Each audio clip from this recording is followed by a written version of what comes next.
So I'm going to read the question and then explain why the answer is what it is for these. So question number 1. Both Southern Cali and Northern Nevada are arid to semi-arid regions. Which of these has a large influence on the climate in Southern California, but little influence on the climate in Southern Nevada?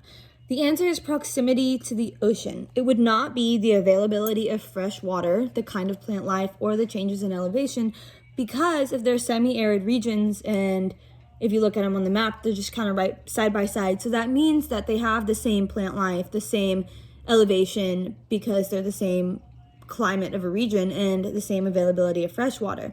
The only thing that would make the climates different would be how close it is to the ocean, because it would pick up the changes that the water and the wind off the ocean brings to climates in those areas. Okay, number 2. Some scientists predict that as a greenhouse gas changes the climate of the Earth, the number and strength of hurricanes will increase. In order for this to occur, the climate change would have to affect the Earth by changing the surface temperatures in the ocean.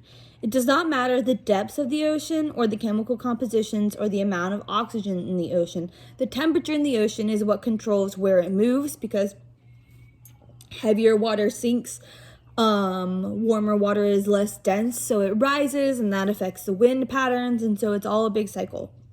Which statement about the relationship between the ocean and atmosphere is most accurate? The answer is C. The ocean can hold heat more efficiently than air.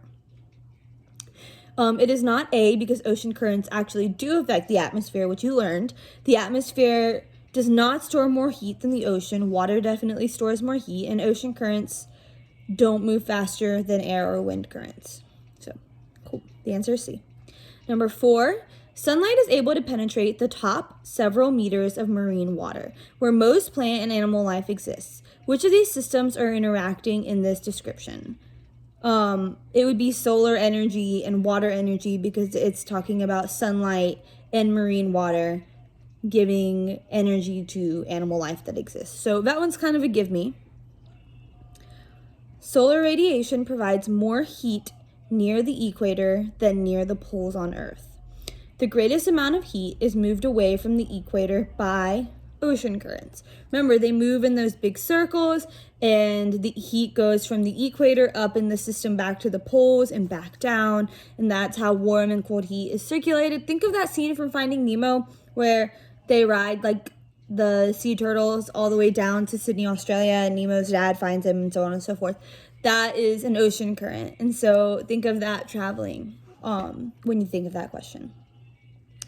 Number 6, because water can hold a large amount of heat, what effect do oceans have on nearby land areas? They prevent rapid extreme temperature changes, right? Because they can hold a large amount of heat, they can absorb the heat first. Because water is able to exist in the liquid phase on Earth, water helps to moderate temperatures across the entire planet. Which statement best illustrates this link between water in the liquid phase and the moderation of temperatures? The best statement is that ocean currents circulate heat away from the equator. That is a major moderator of temperature.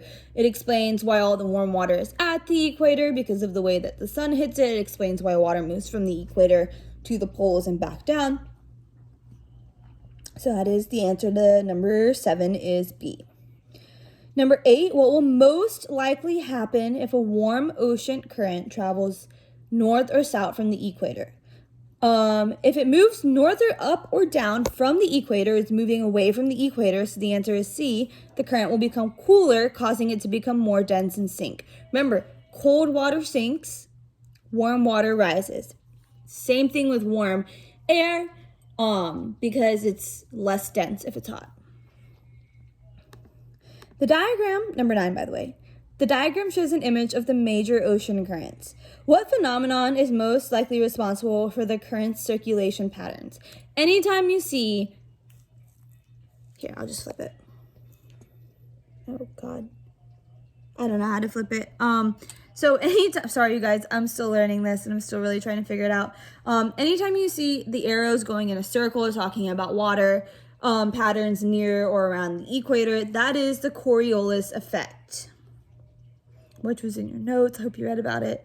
The The Gulf Stream current, which circulates near Ireland, has slowed several times in the past.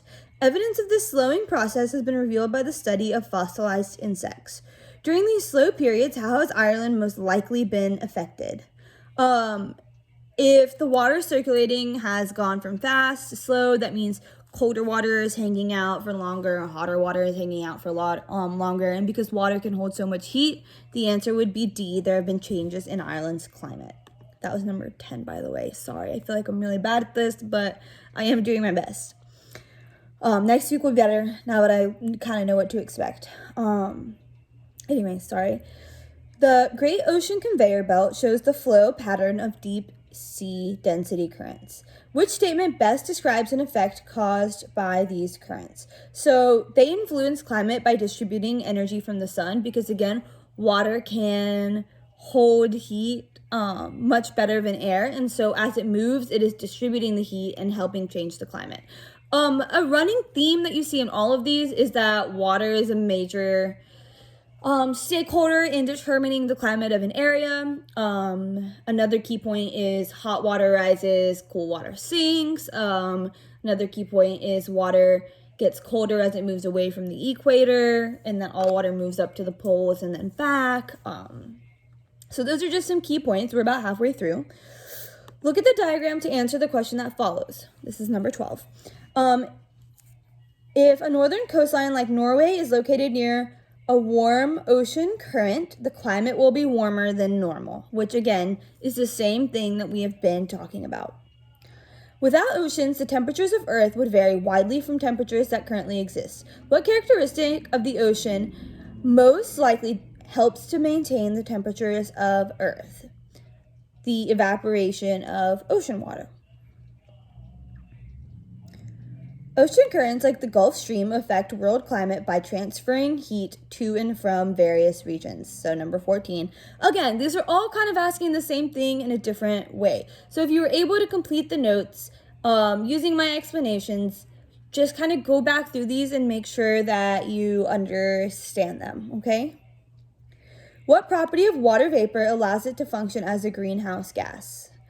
B. Water vapor absorbs and re-emits heat radiated from Earth. So, water vapor can take all that heat and then give it right back. And that's why water vapor is able to function as a greenhouse gas. Because the greenhouse effect is where heat is reflected or comes down into Earth, and Earth normally should be able to just reflect it right back up like a mirror.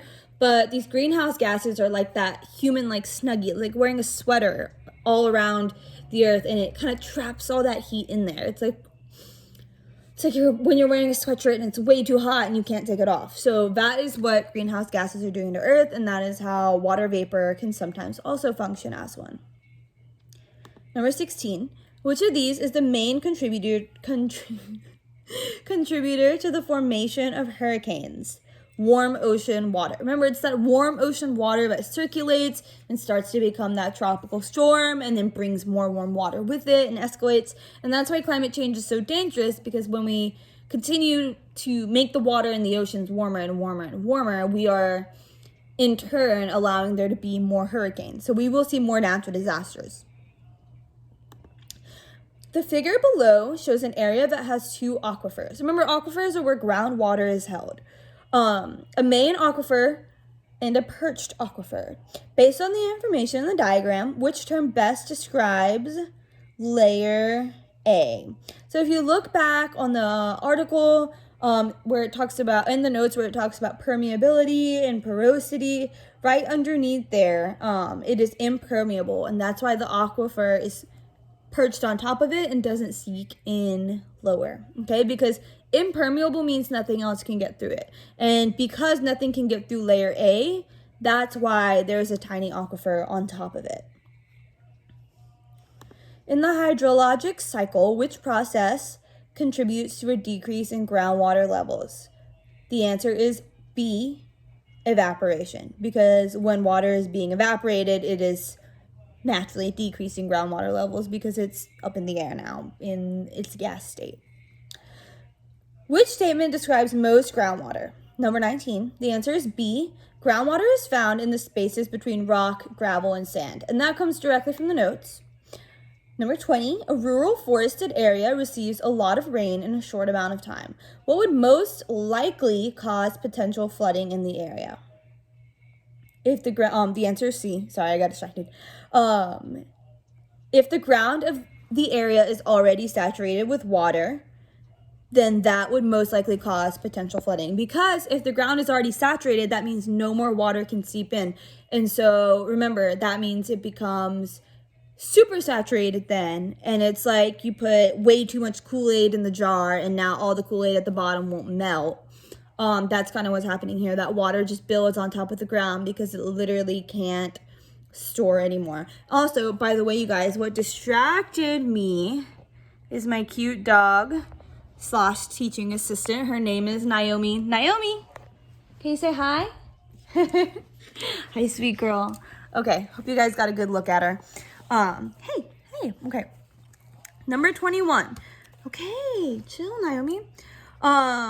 Which is one way surface water can become groundwater, and that is infiltration, coming straight from the notes. The diagram, number 22, the diagram shows different processes that occur during the water cycle. Which label identifies the process of infiltration? And that is label A, and that's when groundwater is seeping in. And again, that looks exactly like the one that you guys had to draw, so that should be a give me. And then number 23, the image below shows the aftermath of a rainfall event. During this event, which of these water cycle processes most likely slowed down or stopped completely?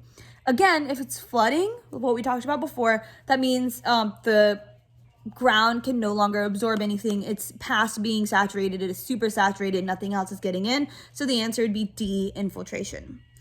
Number 24, final. What is most responsible for the presence of groundwater in an area? And the movement of surface water and precipitation through soil and rock. So basically just the water cycle is how most groundwater gets there. So I know that was like the quick and dirty of those 24 questions. I will try not to make your quizzes as long if possible. This week's is 14. I hope that you all understood after this. If you're still confused about them, please reach out. I have a Google phone number. Call me, text me, set up an appointment, and I can walk you through these. But yeah, I hope this was helpful. And I will be better at saying the number, the letter, and all of that next time. I've tried to do this like 3 times, and this is maybe the least embarrassing one of them all, so we're gonna stick with it. Plus you guys got to see my cute dog in it, so that's exciting. But as always, I love y'all. I miss you. I hope that this first week has been not terrible for you guys. I know it's been rough. It sucked for me not being able to see all of you, but like working from home and workout clothes and pajamas isn't so bad, but I would trade it to be back in class with y'all any day.